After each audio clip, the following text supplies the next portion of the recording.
és la primera plana del meu llibre Rigau i Rigó, un pintor català a la cort de la Rosa Gratacuro. A la fi d'aquell mateix estiu en què nasqué, a Perpinyà, un tal Jacinto, hi hagué aquella tardor, com totes les tardors, entre fruita i mot de fulles, però aquella amb una aura particular, més perniciosa potser.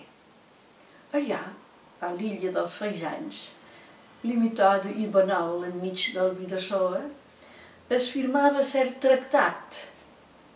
Es consentia el desmembrament d'un cos de viu en viu.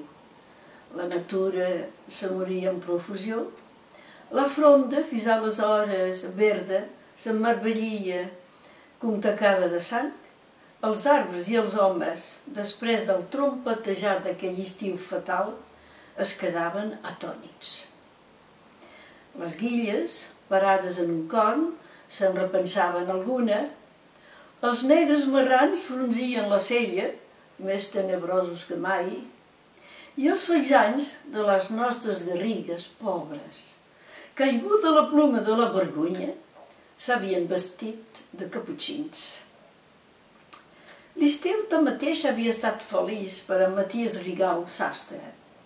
El 20 de juliol d'aquell mateix any de gràcia de 1659, vaja, quina gràcia, havia batejat el cor bombat i entendit com un volcoc mador l'hereu de casa.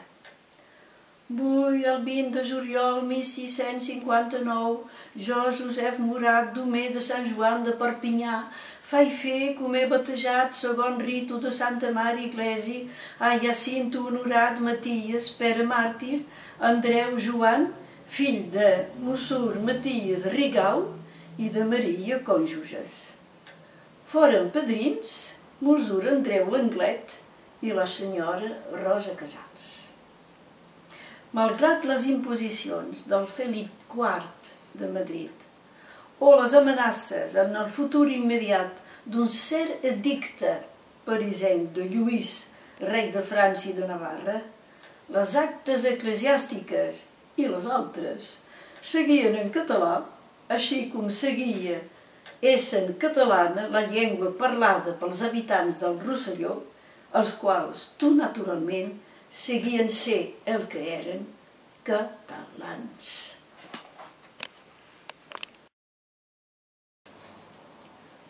El 31 de març hi haurà a Perpinyà un aplec. I veniu, gent de les illes, veniu a replegar-vos amb nosaltres per defensar la llengua catalana. Hem de ser més de 6.000 persones. Doncs us esperem.